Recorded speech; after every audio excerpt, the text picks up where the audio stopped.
Vamos relembrar as teorias evolucionistas? Lembre-se que para a ciência a evolução é fruto de processos de transformações e adaptação que fazem parte da natureza.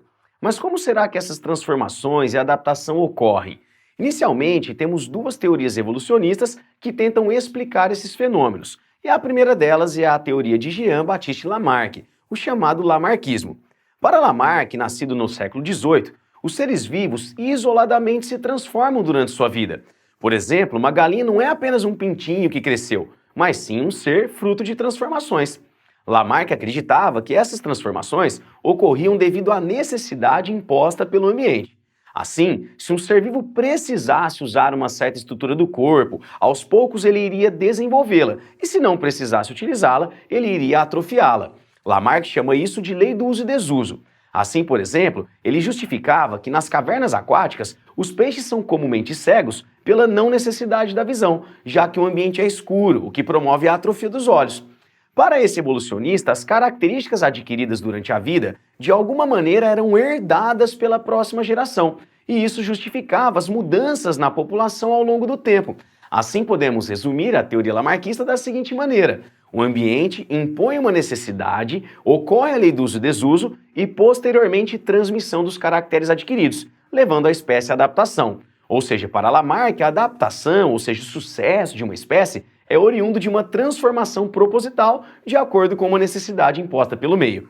Já para Charles Darwin, nascido no século XIX, o processo de adaptação é decorrente da sobrevivência dos indivíduos mais adaptados, o que ele chama de seleção natural. A teoria de Darwin é denominada darwinismo. E como ela foi elaborada? Darwin, ainda jovem, participou de uma expedição de ciências naturais, a bordo do famoso navio chamado Beagle. Em sua viagem, Darwin fez observações e anotações em diversas partes do mundo, inclusive no Brasil. Suas anotações, por exemplo, deram origem ao famoso livro intitulado A Origem das Espécies. E dentre as anotações feitas por Darwin, destacam-se aquelas feitas nas Ilhas Galápagos, um arquipélago americano localizado no Oceano Pacífico. Na ocasião, Darwin reparou que nas diferentes ilhas haviam pássaros muito parecidos, os denominados tentilhões, mas que estes pássaros possuíam uma diferença quanto ao bico, o que estava relacionado ao tipo de alimento que esses pássaros consumiam. Embora essas observações tenham sido muito importantes, não foi nesta ocasião que Darwin propôs a sua teoria da evolução. Isso ocorreu muitos anos depois, quando já na Inglaterra, Darwin tomou conhecimento dos trabalhos de um cientista social denominado Thomas Malthus.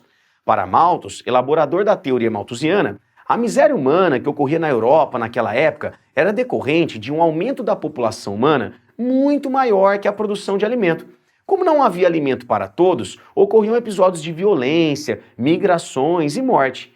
Nesse contexto, Darwin fez uma relação entre o que o Malthus explicava para os seres humanos e o que deveria ocorrer com os pássaros lá nas Ilhas Galápagos. Embora na Europa estivesse ocorrendo uma catástrofe social, a probabilidade de morte de cada ser humano não era a mesma, já que as condições sociais de cada indivíduo não eram iguais.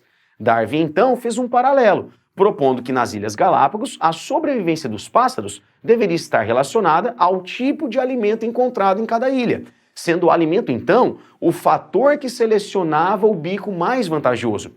Assim, Darwin propõe que os seres vivos são naturalmente diferentes, a variabilidade que existe nisso ele não conseguiu explicar por quê, porque ele é anterior à genética, mas dentro dessa variabilidade, o meio ambiente ele vai selecionar as características mais vantajosas, a denominada seleção natural, que terá como consequência a sobrevivência dos mais aptos e, portanto, a adaptação.